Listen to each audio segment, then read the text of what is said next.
오늘 함께 보실 하나님 말씀 빌립보서 1장 21절에서부터 26절까지 말씀입니다. 신약성경 319페이지입니다.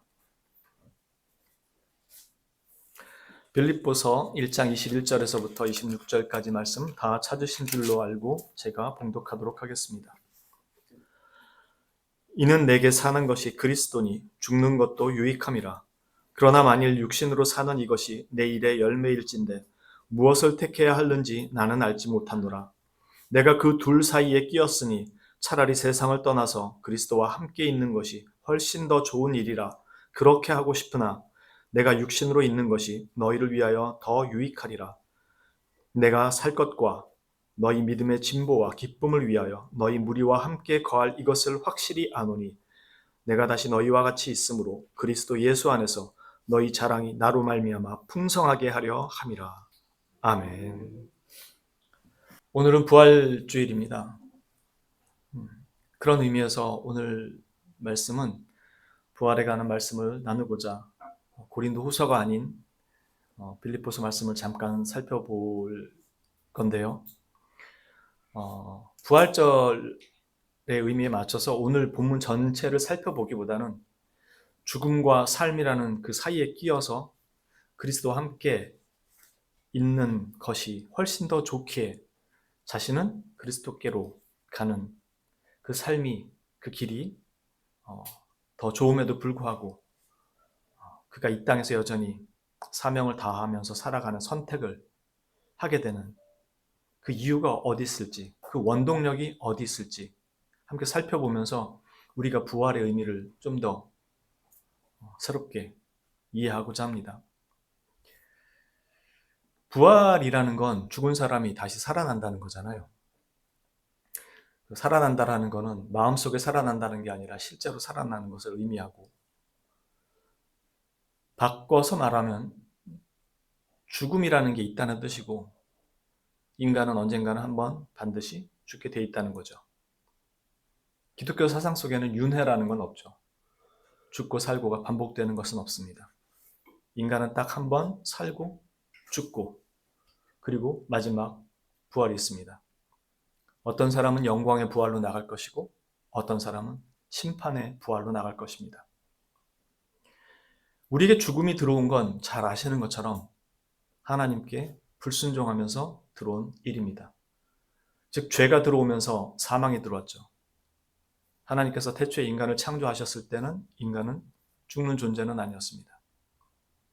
그러나 하나님의 말씀을 불순종함으로 하나님과 세운 언약을 깨트리면서 스스로 타락의 길로, 죄의 길로 접어들게 되면서 하나님께서 약속하신 지키지 못할 경우에는 죽음을 맞이하게 되리라는 그 길을 스스로 선택해서 인간에게는 죄로 인한 사망이 들어왔습니다.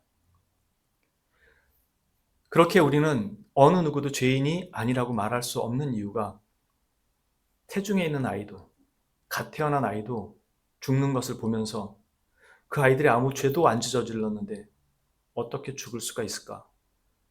그건 바로 하나님께서 태초에 온 인류와 대표로 아담과 세우셨던 그 언약에 기초하여 아무 죄도 없는 아이일지라도 태어나면서 죽는다라는 것은 그 아이가 태어날 때부터 죄 가운데 태어난다라는 것을 가장 정확하게 증거해 주는 것입니다. 그래서 인류는 시간이 거듭될수록 더 나아질 것이라는 착각 속에 살지만 결코 그렇지 않습니다. 매번 태어나는 아이는 죄 가운데서 태어나기 때문에 인류는 더 좋은 세상으로 발전해 가지 못합니다. 과학의 진보만 있을 뿐입니다. 사람들은 그걸 착각해서 더 나은 교육, 더 나은 환경, 더 나은 무엇인지 모르지만 더 나은 것들을 제공하면 더 좋은 인간, 더 나은 인간이 될 것이라고 착각합니다. 그러나 남들을 돌아보기 전에 자신을 돌아보면 인간은 날 때부터 죄인이라는 말을 가장 잘 알 수 있습니다. 기독교 역사 속에서 사람이 죽으면 바로 천국이나 지옥에 가지 않고 머무는 중간지대가 있다고 생각했던 때가 있었습니다. 물론 여전히 그렇게 생각하는 기독교 종파도 있습니다. 그러나 성경은 뭐라고 말씀하냐면 누가복음 23장 43절에 이르듯이 십자가에 매달렸던 강도에게 주님께서 십자가에서 같이 매달리셨을 때 하셨죠. 오늘 네가 나와 함께 낙원에 있으리라. 이 낙원은 천국에 들어가기 전에 머무르는 중간 지대가 아닙니다. 천국이 어떠한 것인지를 표현해주는 그 성격적인 의미를 담고 있는 거죠. 낙원에 머무르다 천국 가는 게 아닙니다. 죽으면 지옥 아니면 천국, 바로 그 즉시로 가게 됩니다. 다만 아직 육체의 부활이 없기 때문에 영원히 그 안에서 안식을 취하다가 나중에 마지막 부활 때 완전해진 부활체를 입고 주님 나라에서 영원히 거하게 되는 거죠. 이 부활에 대한 이해가 우리가 어떻게 하느냐에 따라서 자신의 삶 자체가 방향이 달라질 수 있습니다. 오늘 우리가 읽은 이 빌립보서에서 바울 사도가 이렇게 이야기하죠. 23절에, 아니 21절도 보죠. 이는 내게 사는 것이 그리스도니 죽는 것도 유익함이라. 그러면서 23절에 또 이렇게 얘기합니다. 내가 그 둘 사이에 끼었으니, 즉 육신으로 산다라는 건 이 땅에서 살고 있는 것을 말하는 거죠.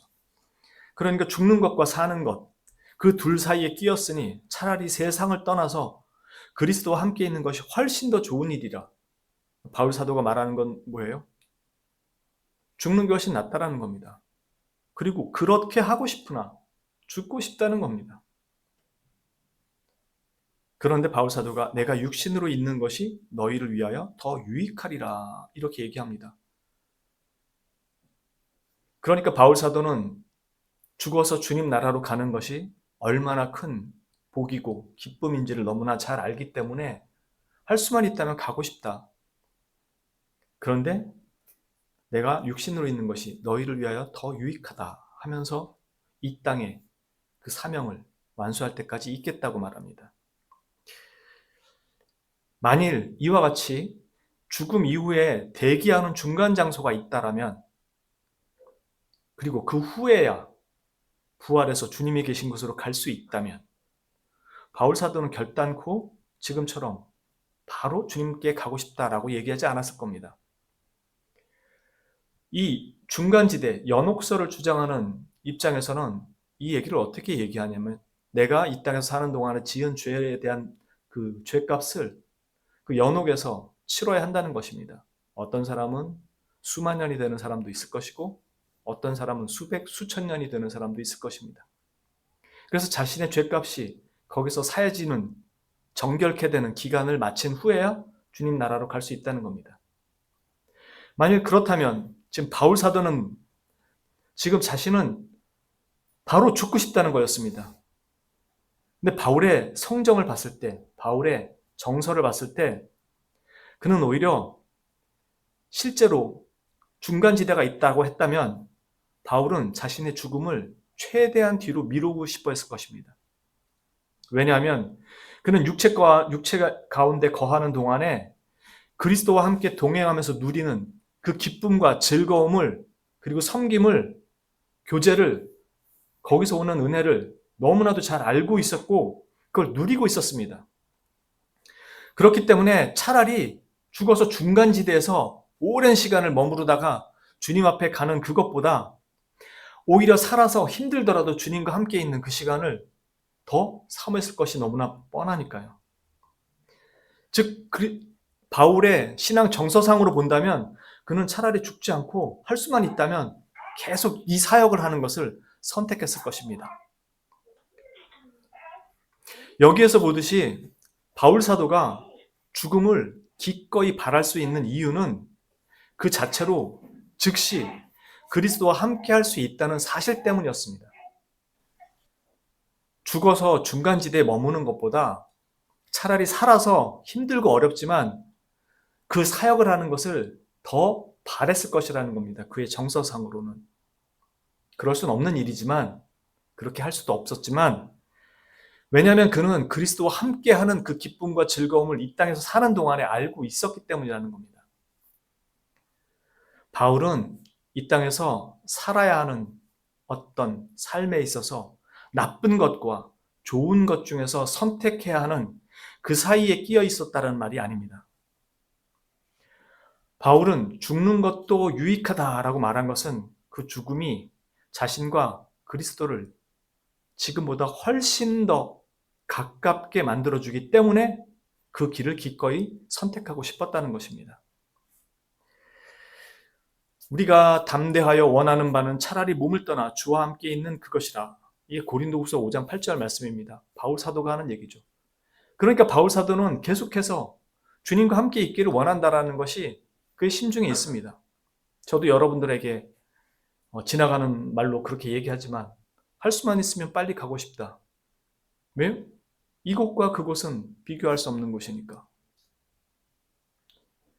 그러나 바울 사도가 이렇게 말하는 것, 저 역시도 이렇게 말하는 것은 이 땅의 삶의 나쁜 것과 저 땅의 삶의 좋은 것의 차이로 이런 얘기를 하는 것이 아닙니다. 바울 사도가 이렇게 말한다는 것은 지금의 이곳보다 장차 가게 될 주님의 나라가 훨씬 더 좋게 이런 마음을 품는 것은 분명하지만 그럼에도 오늘 본문 말씀에서는 내가 여전히 이곳에 남아있는 것이 너희에게 유익하다라고 말합니다. 이건 물론 당연히 그의 사명과 관련이 있지만 어쨌든 그는 이곳에 남아있는 것도 유익하다고 말합니다. 만일 그에게 있어서 이 땅에서의 그 사역이 단순한 사명, 의무, 책임, 천국에 들어가기 위한 조건 이런 것들로만 주어진 것이었다면 어찌됐건 그는 차라리 될 수 있는 한 빨리 죽어서 주님 나라로 가고 싶어 했겠죠. 설사 중간지대라는 게 있어서 거기서 장기간 체류한다고 하더라도 일단 빨리 가서 쉬고 싶어 했겠죠. 그러나 바울은 그렇게 말하지 않고 여기에 머무는 것도 유익하다고 말합니다. 그러나 이 땅에 머무는 시간이 얼마나 힘든 시간이었는지 우리는 잘 알고 있습니다. 그가 복음을 전하며 선교와 목회 활동하는 가운데서 얼마나 많은 죽음의 고비를 넘겨야 했고 심지어 거의 죽었다고 사람들이 갖다 버린 적도 있었고 그가 겪은 육체 고통뿐만 아니라 영혼의 고통은 이루 말할 수 없었습니다. 심지어 자기 동족들한테 살해의 위험까지 당해야 했고요. 그럼에도 그는 여기에 머무는 것이 유익하다고 지금 말한 것입니다. 이 정도 되면 중간지대가 있다 할지라도 빨리 죽어서 중간지대에 가서 좀 쉬자라고 할 텐데 이 바울 사도는 차라리 이 땅에 머물면서 사역하는 것이 더 낫다고 그래서 이 땅에 머무는 것도 유익하다고 얘기합니다. 죽으면 비교할 수 없는 것이 그 앞에 기다리고 있는데도 불구하고 말이죠. 바울 사도는 복음을 전하다가 핍박과 박해를 받고 지금 감옥에 갇혀 있는 상태입니다. 빌립보서는 감옥에서 쓰여진 거죠. 그런데 그가 사는 것과 죽는 것 사이에서의 선택이 있다면 자신은 어떻게 해야 하는가 스스로 묻고 있습니다. 그리고 이어지는 그의 자문자답은 만일 육신으로 계속 살아야 한다면 그것은 다시 말해서 곧 그가 감옥에서 풀려나와 여전히 이 땅에서 그 일을 계속해야 한다면 이라는 의미를 담고 있는 거죠. 그리고 그가 나와서 해야 하는 그 사명은 이미 앞에서 수도 없이 겪었던 그 고통의 반복인 거죠. 그런데 그는 뭐라고 얘기하냐면 그것이 자신의 열매라고 얘기합니다. 그건 그가 밖에 나와서 하는 사역을 통해서 많은 교회가 세워질 것이고 많은 영혼이 살아나는 구원의 열매들이 있을 것을 보기 때문입니다. 그리고 이것이 헛되이 끝나지 않을 것이라는 확신도 가지고 있는 것입니다. 그럼에도 한편으로 그는 감옥 안에서 죽을 수도 있습니다. 그렇다면 그에게 어떤 게 더 나을까요? 인간적인 면에서. 감옥 안에서 죽는 게 훨씬 편하겠죠. 그렇게 바울도 당연히 죽는 게 더 낫다고 말합니다. 자기도 그렇게 하고 싶다고요. 왜냐하면 그 이유를 너무나도 그 이후의 삶을 너무나도 잘 아니까. 그럼에도 그는 자신이 다시 사는 것도 유익하다고 말합니다. 이렇게 말할 수 있는 이유가 뭐냐인 거죠. 분명 반복되어야 하는 고통스러운 핍박과 박해의 시간들이 여전히 그를 따라다닐 텐데요. 그가 이렇게 말할 수 있었던 것에는 분명하고도 확고한 이유가 있었겠죠. 쉽게 말해서 이 땅에서 그리스도와의 이 교제와 동행의 기쁨과 즐거움이 없다면 미래의 소망과 기쁨은 다른 것에 불과합니다. 즉, 이 땅에서의 좋은 것이 이 땅에 속한 것 중에서 좋은 걸 받아서 좋다라는 의미가 아니라는 거죠. 즉, 바울 사도가 누리는 기쁨, 즐거움, 행복, 쾌락 이런 것들은 세상으로부터 얻는 것이 아닌 다른 무엇이었다라는 거죠. 그렇기 때문에 이 땅에서 그 길을 다시 갈지라도 기꺼이 갈 수 있는 것이라고 얘기한 거죠. 만약에 이 땅에 주는 것과 같은 거라면 주님 나라가 이 땅과 주님 나라가 분리되어야 될 필요가 없는 거죠. 바울 사도는 자신이 이 땅에서 살아가는 동안에 이 땅에서 주는 것과는 비교할 수 없는 그 무엇인가를 가지고 지금 살아가고 있는 겁니다.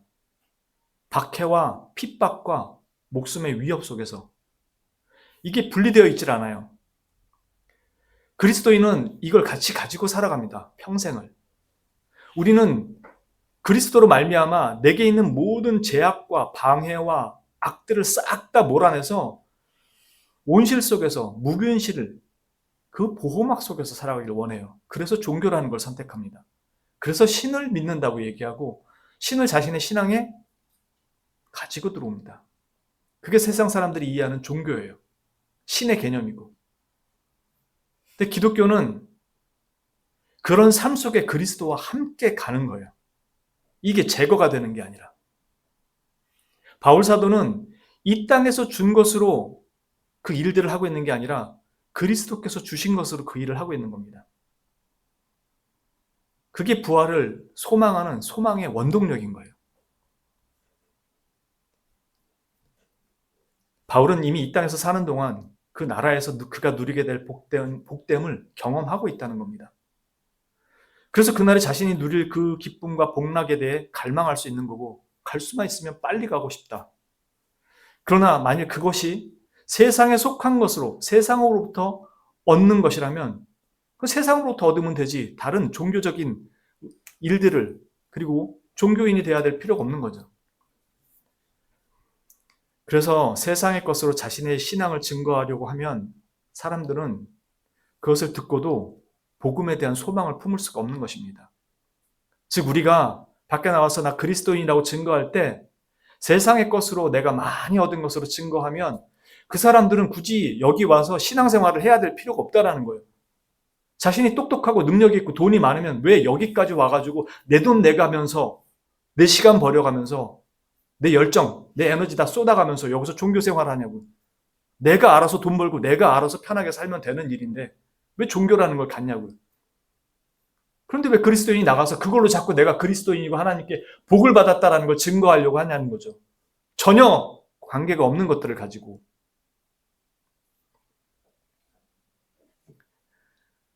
그래서 그리스도인의 증언은 세속의 것이 아닌 그리스도인들만이 가진 그것으로 증거하는데 그게 뭐냐면 바로 그리스도를 내가 소유했다라는 겁니다. 뭔가 희한한 넘치는 막 신비스러운 능력의 개념이 아니라는 겁니다. 그리스도를 내가 소유했다라는 겁니다. 웨스트민스터 신앙 고백서 32장이 부활에 관련된 건데요. 그 1항의 중간에 이런 내용이 있습니다. 의인의 영혼은 이때 즉 부활 때 완전히 거룩하게 되어 가장 높은 하늘에 받아들여진다. 이곳에서 이들은 자신들의 몸의 완전한 구속을 기다리면서 빛과 영광 가운데 하나님의 얼굴을 뵙는다. 그리스도인에게 있어서 지금 가장 복된 소망이 뭐라고요? 그것은 하나님을 그대로 볼 수 있는 지복직관에 관한 소망입니다. 하나님에 대한 사랑으로 인한 갈망이 없다면 그는 단지 하나님 없는 천국을 바랄 뿐입니다. 그는 여전히 천국에서도 그분의 통치와 개입을 원하지 않고 그냥 이제는 이 땅에서 부족하고 힘들었고 고통스러웠던 모든 삶이 끝나고 풍족하고 넉넉한 그런 삶을 살기를 바란다라는 그런 천국을 꿈꾸는 거랑 똑같다는 겁니다. 그것은 처음 아담과 하와가 하나님을 불순종했던 그 죄와 방불한 겁니다. 지복직관이란 하나님의 얼굴을 직접 뵙고 하나님을 만나게 되면서 느끼는 큰 행복과 기쁨이고 희열입니다. 그런데 내가 갈 천국에 하나님은 없고 이제는 이 땅에서 고생했으니까 거기에 대한 가품으로 내게 베풀어질 것으로 천국을 소망하고 있으면 이 사람은 아담과 하와가 저지른 죄를 그대로 반복하는 거랑 다를 바가 없다고요. 하나님의 통치와 그분이 내 삶을 개입하는 거에 대해서 원하지 않는다는 겁니다. 내가 이곳에서 누리지 못한 갈망의 또 다른 대상이 불과하게 돼요. 그렇게 되면. 장소만 변경된 것이지 이전에 이 땅에서 살던 자신의 갈망, 그 땅에 속한 것들이 이제는 거기에 다 있기를 바라는 것에 지나지 않는다는 겁니다. 이제 이곳에서 만족스럽게 누리지 못했던 것, 하늘나라에 가서 원 없이 누려보고 싶다. 나는 그걸 누릴 자격이 있다고 믿는다.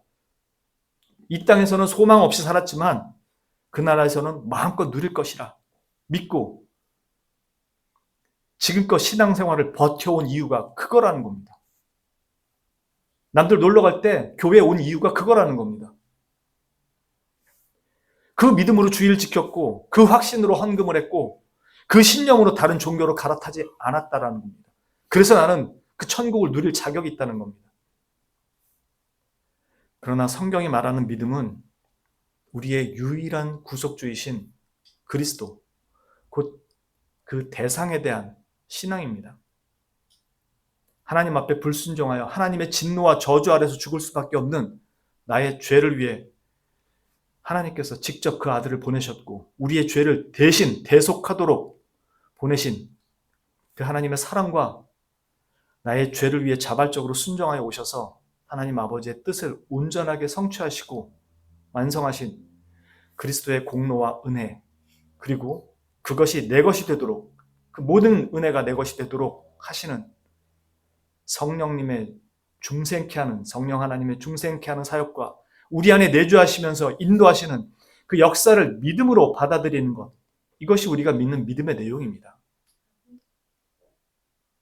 그렇게 이 믿음이 거짓이 아니라면 그는 반드시 삼위일체 하나님에 대한 사랑이 생성되고 그분을 알기를 원하고 만나기를 원하는 갈망이 생길 수밖에 없습니다.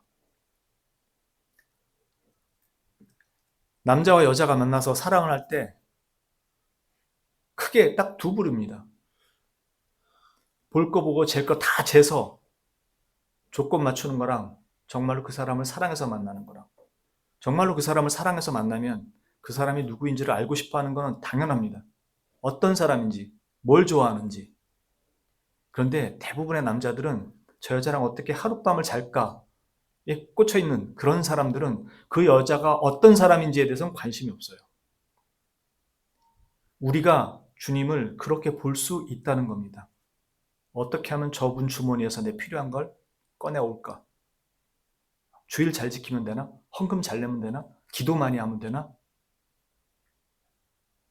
이건 성적 폭행과 다를 바 하나도 없기에 너희가 내 앞에서 간음을 행한다고 주님이 말씀하십니다.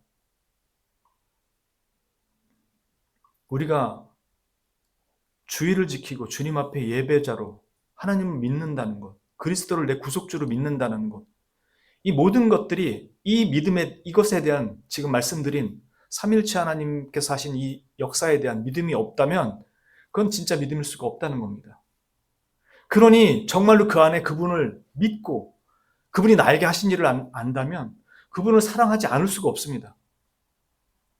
그래서 우리 안에서 제일 큰 소망은 그분을 직접 만나는 것이 가장 큰 소망으로 자리 잡게 됩니다.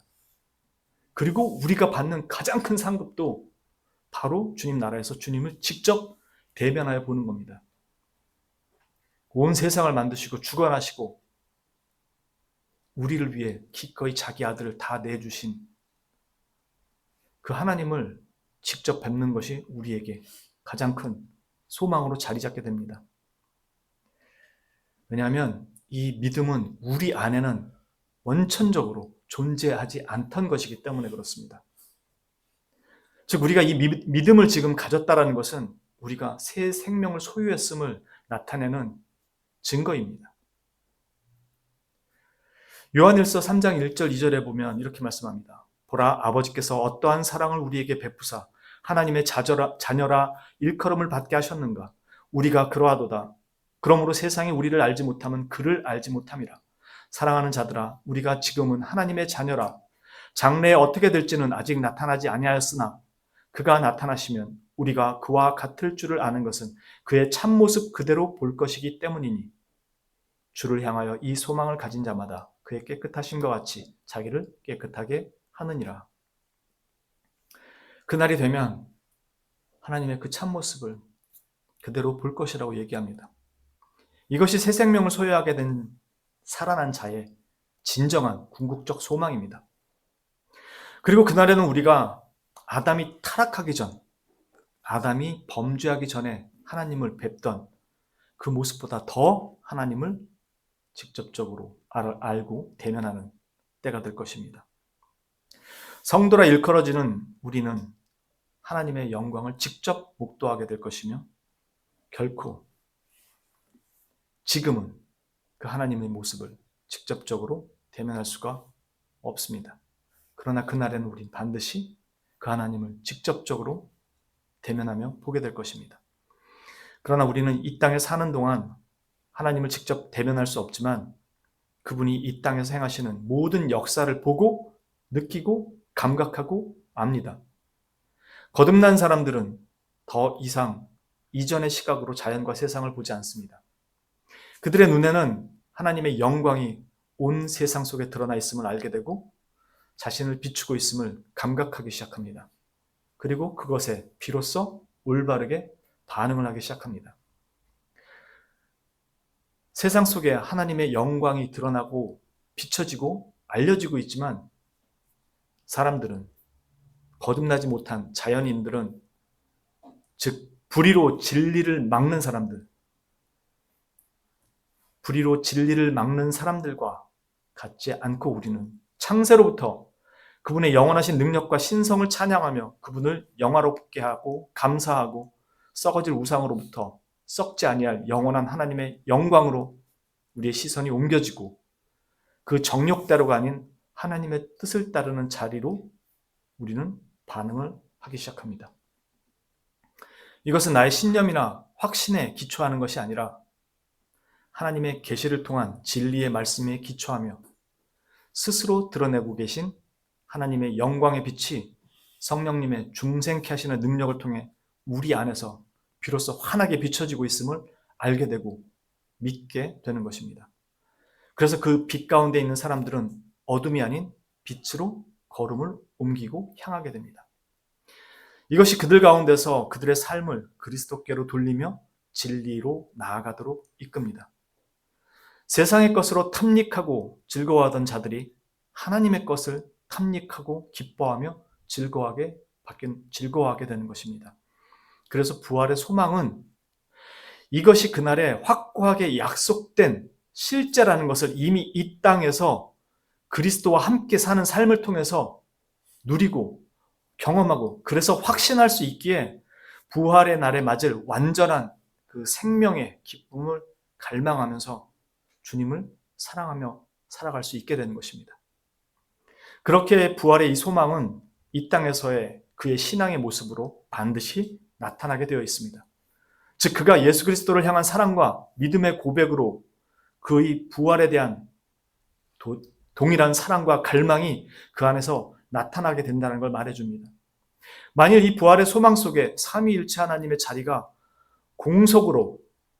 공석이라거나 혹 뒷방 어딘가에 불상 모시듯이 그렇게 뒷방 어딘가에 주님을 모시고 심지어 어떤 특별한 자리를 따로 그럴듯하게 만들어서 내어드렸을지라도 내가 직접 그분을 뵐 것이라는 소망과 기대와 사랑의 설레임이 없다면 그는 여전히 이 땅에서의 삶의 연속성을 가지고 있는 바로 그 물질적 풍요와 육체적 고통과 불안과 슬픔과 아픔 이런 것들이 없는 그런 연속성을 가진 곳이라고 생각하고 천국을 바라보는 것에 갈망하는 것에 불과할 뿐이라는 것이죠. 내가 사랑한다고 얘기하면서 그 사람에 대해서 하나도 관심이 없고 온통 다른 것들에 관심을 쏟고 있다면 그거야말로 거짓 사랑인 거죠. 그걸 누가 진실한 사랑이라고 얘기하겠습니까? 여자가 내가 가진 돈만 보고 쫓아오면 누가 그걸 진실한 사랑이라고 얘기하겠습니까? 주님 나라가 그것으로 채워져 있을 것이라고 생각하는 그 자체가 내가 그들과 다를 게 하나도 없다는 뜻이죠. 이것은 이 땅에서의 삶이 단지 피곤하고 지치고 슬프고 힘들고 아프고 그런 고통과 불안, 걱정, 두려움 이런 것들만 있기에, 이런 것들만 나를 올가매고 있다고 생각하기에 빨리 이 세상 벗어나서 그것이 없는 세상으로 가고 싶은 갈망만 남아있다는 겁니다. 다시 말해서 자기가 중심에 두고 있는 그 삶으로부터 벗어나고는 싶어 하는데 실제로 그 중심에 있는 것들은 버리지 못하고 더 나은 곳, 더 바라는 것에 풍족함이 있는 것이라고 생각하는 것에 불과할 뿐입니다. 그러나 그리스도인은 그 중심에 삼위일체 하나님이 있는 것입니다.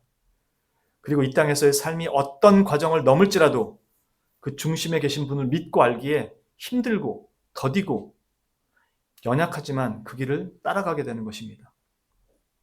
그 속에서 비로소 주님을 통한 주님의 나라를 보게 되는 것이고 그 소망을 품고 그분을 사랑하며 그 나라를 갈망하는 부활의 소망을 가지게 됩니다. 만일 누군가 그렇지 않고 만일 누군가 자기 중심적인 신앙을 가진 이런 소망으로 부활을 사모한다면 그 사람이 갈 길은 너무 멉니다. 왜냐하면 지금 이 땅에서 자신이 걷고 있는 길 위에는 그리스도가 안 보이기 때문입니다. 눈을 뜨고 주위를 둘러보며 그리스도를 찾아보십시오. 그리스도께서 어디 계신지. 그리스도의 걸음에는 부활만 있는 것이 아닙니다. 그분의 발자취를 찾아 더듬어 가다 보면 골고다 언덕을 향해 가는 선혈들이 뚝뚝 떨어져 있는 선혈들이 보이게 될 겁니다. 그 길에는 내 자신을 부인해야 하는 과정을 겪어야만 도달하게 될 것이고 그렇게 내가 찾은 그 길이 맞다면 거기에는 반드시 나를 위해 예비하신 나의 십자가가 놓여 있을 것입니다. 그리고 그것이 내 어깨 위에 지워질 때 오직 나만이 볼 수 있는 부활의 영광의 찬란한 빛이 아주 찬란하게 나를 비추며 나의 걸음을 재촉하고 있을 겁니다. 그때부터는 내가 걸어가는 것이 아니라 주께서 이끄시는 대로 그 빛을 향해 하나님을 만나기를 진정으로 갈망하는 마음으로 그 모든 어려움의 역경의 길을 오히려 힘차게 내디디며 가고 있는 자신을 발견하게 될 것입니다. 이것은 인간의 과학이나 설득이나 종교적 논쟁이나 아니면 이적적 현상이나 신학의 결과물이 아니라 그리스도의 피값으로 획득된 그 은혜의 선물이기에 그리스도로 말미암은 그 은혜의 선물이기에 오직 그 피로 세운 새 언약의 핏뿌림을 받은 자들만이 그 길을 보게 될 겁니다. 우리는 이 핏뿌림을 하나님의 은혜 가운데 믿음으로 얻게 되는 것이고 그 얻은 자들만이 비로소 이 눈이 열릴 때 우리는 믿음이라는 말이 아니라 오직 주의 은혜입니다 라는 말이 우리 신앙 고백으로 드려질 수 있게 되는 것입니다. 로마서 5장 1절부터 8절까지 245페이지입니다. 함께 보도록 하겠습니다.